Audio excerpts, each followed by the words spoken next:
शाहपुरा के राजकीय सावित्रीबाई फूले अन्य पिछड़ा वर्ग कन्या छात्रावास 50 बेड के भवन एवं राजकीय अनुसूचित जाति महाविद्यालय स्तरीय बालिका छात्रावास 50 बेड शाहपुरा के नवीन भवन निर्माण कार्य स्वीकृत राशि कुल 5 करोड़ रुपए का शनिवार विधि विधान से भूमि पूजन एवं शिलान्यास कार्यक्रम संपन्न हुआ।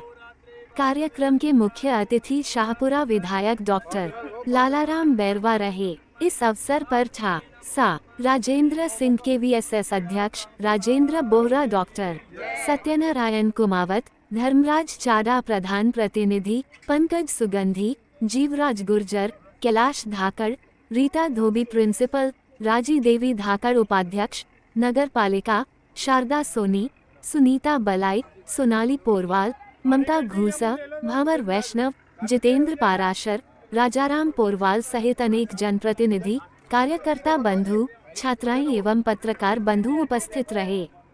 मुख्य अतिथि डॉक्टर लालाराम बैरवा ने कहा कि कन्या छात्रावासों के निर्माण से छात्राओं को सुरक्षित एवं सुविधाजनक आवास उपलब्ध होगा, जिससे उनके शैक्षणिक विकास को नई गति मिलेगी। उन्होंने राज्य सरकार की छात्रा कल्याण योजनाओं की भी सराहना की तथा इसके लिए माननीय मुख्यमंत्री शभाजन लाल शर्मा का विशेष आभार प्रकट किया।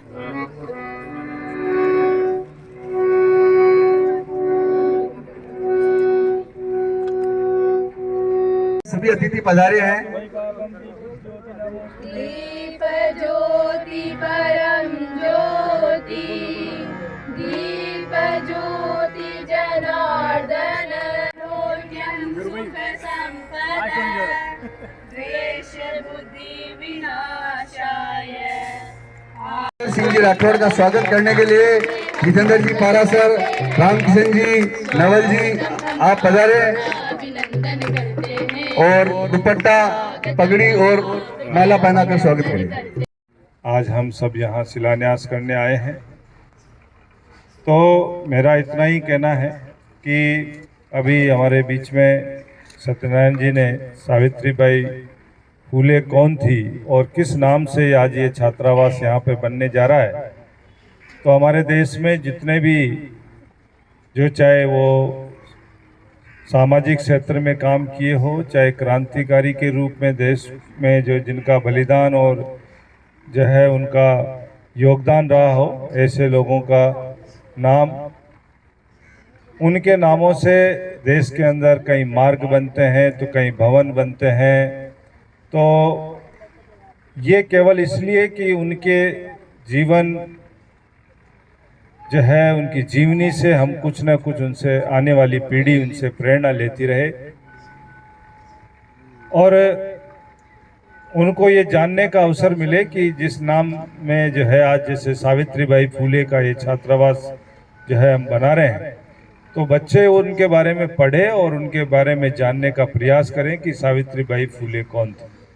तो ऐसे जितने भी हमारे महापुरुष रहे हैं, तो उन महापुरुषों के नाम से जो जो चीज़ें हमारी हम बनाते हैं, तो उसका उद्देश्य यही है कि हमारी आने वाली जो पीढ़ी है उनसे कुछ ना कुछ मार्गदर्शन उनको मिलता रहे, उनके जीवन में वो भी इस प्रकार का जो है अपना जीवन चरित्र बना सके और उस प्रकार का जीवन जी सके। इसलिए इन सब चीज़ों के नामकरण के पीछे उनका उद्देश्य यही रहता है।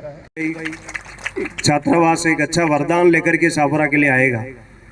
सावित्रीबाई फूले जब भारत में अंग्रेजों का साम्राज्य जकड़ चुका था, सारी शिक्षा व्यवस्था पर अंग्रेजों का अधिकार और एकाधिकार हो गया था। 17वीं शताब्दी तक भारत के हर गांव में विद्यालय था और बालिकाओं और बालकों को सबको पढ़ाया जाता था। ये मैं नहीं कह रहा हूँ, अंग्रेजों के डॉक्यूमेंट्स, जिसमें आचार्य धर्मपाल जी ने एक पुस्तक लिखी है द ब्यूटीफुल ट्री, उन्होंने अंग्रेजों के ही जो डॉक्यूमेंट्स थे उनके आधार पर लिखा कि भारत में 17वीं शताब्दी तक हर गांव में विद्यालय था। और 17 वर्ष की आयु में इन्होंने निर्णय किया, मैं बालिका शिक्षा को बढ़ावा देने के लिए सरकार सहयोग करे या नहीं करे, अंग्रेजों के भरोसे हम नहीं रहेंगे। और बालिका विद्यालय खोल करके उन्होंने पूरे भारत में बच्चियों के लिए शिक्षा की शुरुआत की। और वो 1948 में वो भी हो रहा है और अकेडमी राजस्थान में 4 है और चौथी एकेडमी शाहपुरा में बन रही है। ये हमारे फक्र की बात है। जैसा कि अभी सावित्रीबाई फुले विद्यालय छात्रावास की बात चली, माननीय एसडीपीओ साहब ने बताया कि ये जिला हेडक्वार्टर पे होती है, लेकिन आज हमारे शाहपुरा में भी इसका निर्माण हो रहा है, विद्यालय स्तर पे भी हो रहा है और कॉलेज स्तर पे भी हो रहा है। ये हमारे लिए बहुत बड़ी बात है। माननीय विधायक साहब के जिस प्रकार से हमारे शाहपुरा के लिए चिंतित हैं, जिस प्रकार से विकास करवा रहे हैं, इससे हमें लगता है कि हम आगे जिला हेडक्वार्टर तक की सारी चीजें हमें यहाँ उपलब्ध होगी। आज हमें यहाँ बुलाया, आपने हमें जो मान सम्मान दिया